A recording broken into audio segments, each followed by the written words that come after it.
we were reading The Lost Child by Mulkraz Anand. So far we saw that before the child gets lost in the fair, he was asking for everything.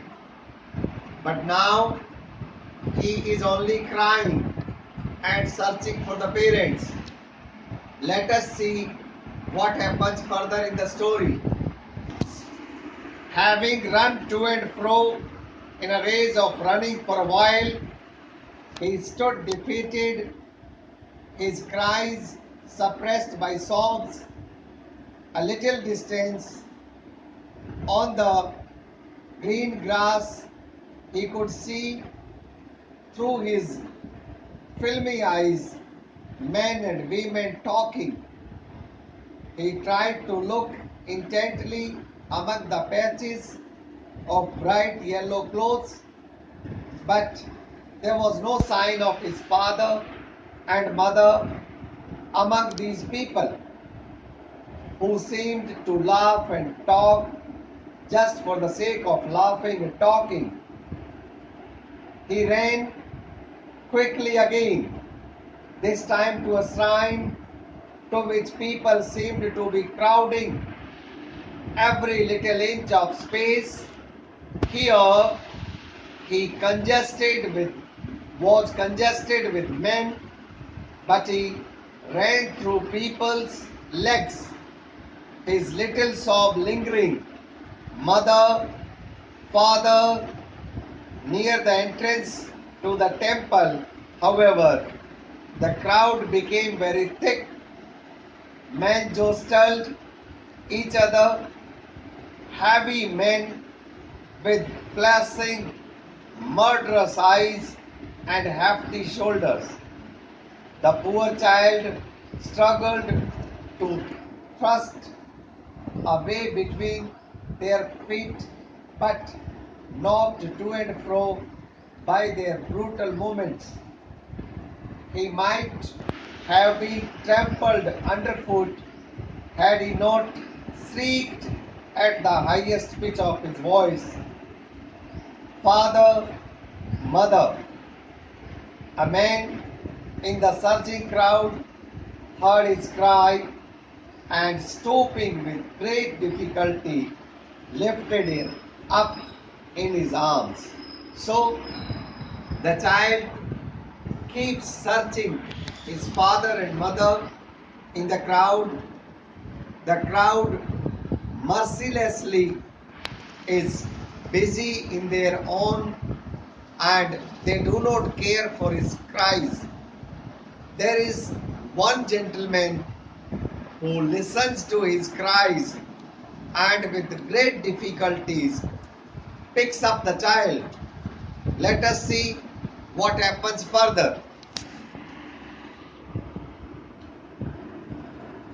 "How did you get here, child? Whose baby are you?" the man asked as he steered clear of the mass. The child wept more bitterly than ever now and only cried, "I want my mother, I want my father." The man tried to soothe him by taking him to the roundabout.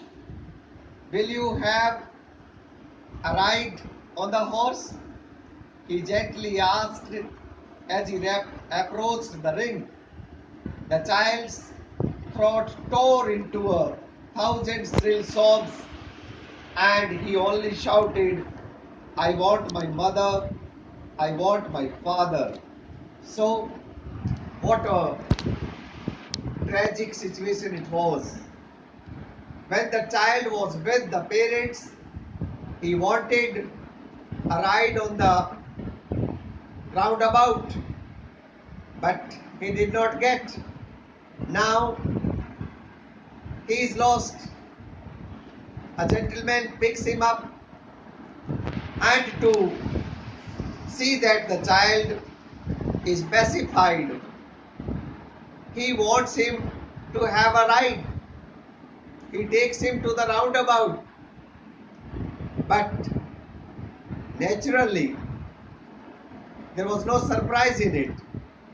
The child doesn't want. There is a completely reversal. He wants only his parents. Let us see what happens further in the story. The man headed towards the place where the snake charmer still played on the flute to the swaying cobra. Listen to that nice music, child, he pleaded.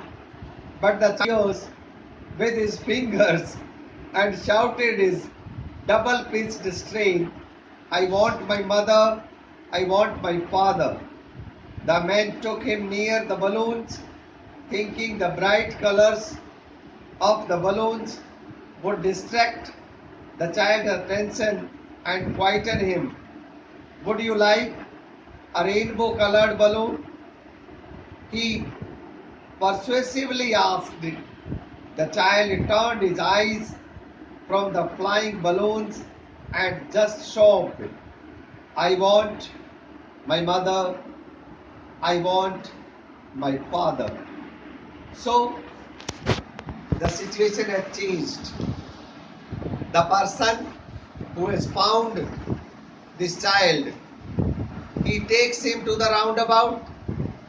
The child doesn't want to ride. He takes him to the snake charmer. The child is not interested. He takes him to the colorful balloons. The balloons which he wanted so much before is not interested. He is interested only in finding his parents. That is what every child is. And that is how important the parents for a child are. And I sincerely urge all to spend a lot of time with children, the quality time with children, if we can learn from the story. Let us see what happens further in the story. The man, still trying to make the child happy, bore him to gate where the flower seller sat. Look, can you smell those nice flowers, child? Would you like a garland to put round your neck? The child turned his nose away from the basket and reiterated his song. I want my mother, I want my father. So the gentleman has, this gentleman has taken the child everywhere, right from the roundabout to the snake charmer, to the balloon, and now to the garland seller. He wanted everything of them just a while before, but now he doesn't want anything of them. He wants only his parents. That is the change in the child's mood. Let us see further. Thinking to humor his disconsolate charge by a gift of sweets, the man took him to the counter of the sweet shop. What sweets would you like, child? He asked. The child turned his face from the sweet shop and only sobbed.